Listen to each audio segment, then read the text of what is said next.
원장님 지난 시간 저설량 PCT 잘 들었고요. 비용도 소폭 저렴하죠? 비용은 일반 시스템과 똑같아요. 아 똑같아요. 방사선만? 아 그렇구나. 그래서 오늘 시간은 원장님이 그렇게 고생하셨던 폐렴 왜 걸렸으면 한번 보여주세요. 안 그래도 폐렴을 딱 걸리고 내가 엑스레이를 찍고 어떤 생각이 들었냐면, 의사도 몸 관리를 잘 못하고 정신적 스트레스 받으면 면역력이 상당히 약해질 수 있겠구나 생각이 좀 들었어요. 제가 정신적으로 스트레스를 받거나 병원에 무슨 입이 문제가 있었을 때 2023년에는 코로나에 걸렸었고, 그 전까지 코로나 한 번도 안 걸렸었거든요.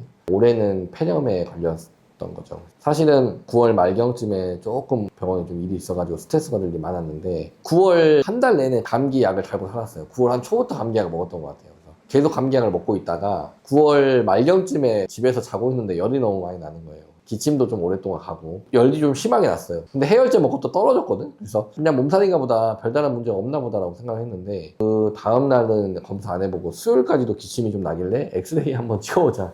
그래서 열 나고 기침 나고 가래 나면 엑스레이 한번 찍어봐야 되거든요. 엑스레이 찍었더니 여기가 좀 이상이 있는 거예요.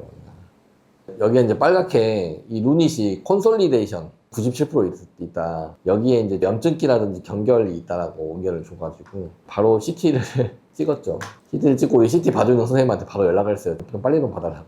여기가 지금 완전히 다 폐렴이 이렇게 좀 생기는 소견이었어요. 아 일반인이 봐도 딱 뭐가 위에 있네요. 요새 막 뉴스에도 좀 많이 나왔었는데, 그러니까 이제 마스크 좀 벗으면서 코로나도 또 유행을 많이 하고, 독감 코로나 같이 유행했어요. 그러다가 학생들한테 백일에도 유행하고 마이코플라즈마도 유행한다고 들으셨죠? 실제로 저는 마이코플라즈마 환자를 좀 많이 봤어요. 폐렴은 진단을 어떻게 하냐면, 피버, 열이 나야 되고요. 그 다음에 플런트 스푸텀, 이게 뭐냐면은 화농성 가래, 노란 가래 알죠?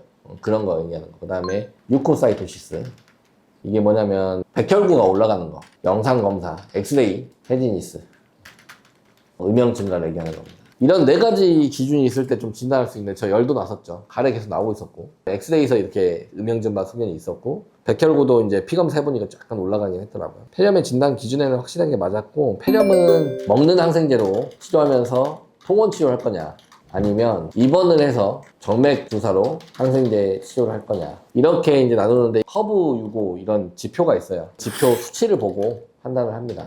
구글 같은 데다가 커브 유고 같은 거 검색을 해보면, 여기 커브 유고 뉴모니아 시비어리티를 보는 검사예요. 이게 심하면 입원 치료를 좀 고려해야 되는 거지. 이 컨퓨전이 뭐냐면은 의식 소실이 있냐, 전 없었습니다. BUN 수치가 19가 넘냐, 저도 BUN 괜찮았죠. 레스퍼레이트 레이트, 보통 환자분들은 안 세봤을 텐데 1분 동안 숨 쉬는 거 잘 세보면은 15번에서 20번 정도가 정상이에요. 근데 30번 이상 숨을 쉰다는 것은 2초에 한 번씩 숨 쉬니까 이렇게 숨을 쉬고 있는 거거든. 그래서 숨을 빨리 쉬는 거, 숨이 찰 때 이제 레스퍼레이트 빨라지죠. 그런 것도 없었고, 혈압도 저는 괜찮았어요. 나이 65세 미만이죠, 저는. 그래서 0포인트, 로우 리스크, 30일 내에 죽을 확률이 0.6%다. 근데 이제 65세 이상 환자가 걸렸어. 혈압도 좀 떨어졌어. 호흡도 빨라. 피검사도 안 좋아. 의식은 괜찮아. 그러면 4점이죠. 한 달 이내 죽을 확률이 27.8%예요. 그래서 이럴 경우에는 인페이션트 트리트먼트 하면 입원시키란 말이에요. 근데 3점 정도 된다. 그러면 조금 애매하다. 입원을 시키든지 입원 안 시켜도 된다. 이런 내용이고, 2점이다. 그러면은 외래 통원 치료도 괜찮고 입원 시켜도 된다. 근데 저는 다 0점이었죠. 그러니까 전혀 뭐 입원을 해야 될 상황은 아니었고, 먹는 항생제로 치료하면 된다라고 생각하면 되는데, 보통의 폐렴, 일반 환자한테는 입원한 적이 없는 한테는 보통 이거 지역사회 획득 폐렴이라는 텀을 써요. 용어를 쓰는데, 이럴 경우에는 3세대 세팔로스포린이라는 항생제와 마크로라이드라는 항생제를 병합 투여합니다.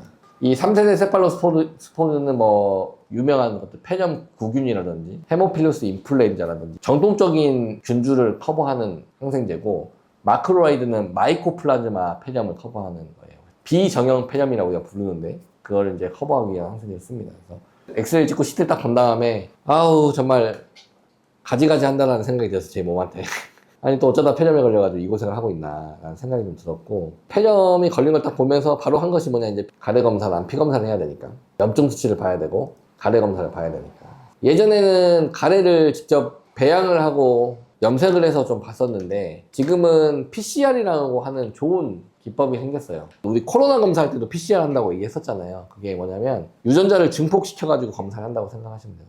PCR 검사를 봤더니 여기 보면은 마이코플라즈마 유모니아가 양성이었어요. 이 뒤에는 뭐냐면 34번을 증폭을 시켰더니 그 유전자가 검출이 됐다는 걸 얘기를 하는 거고, 아, 마이코플라즈마 유모니아 걸렸구나 라는 생각이 들었고, 마이코플라즈마가 걸리면 마크로라이드라는 약을 쓰면 되는데 이 내성이 요새 엄청 많습니다.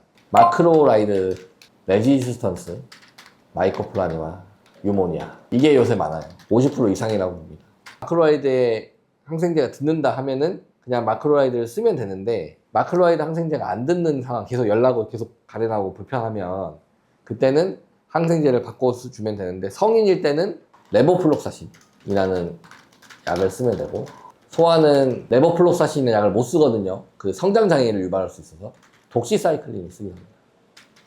마이코플라즈마 폐렴에 걸려서 저는 이 내성이 나왔는데 처음 먹었던 항생제에 반응이 없는 것 같아서 다른 항생제에 올려가지고 레보플록사신을 먹었고, 증상은 지금 많이 좋아진 상태고 다음 주에 엑스레이 한번 찍을 생각입니다.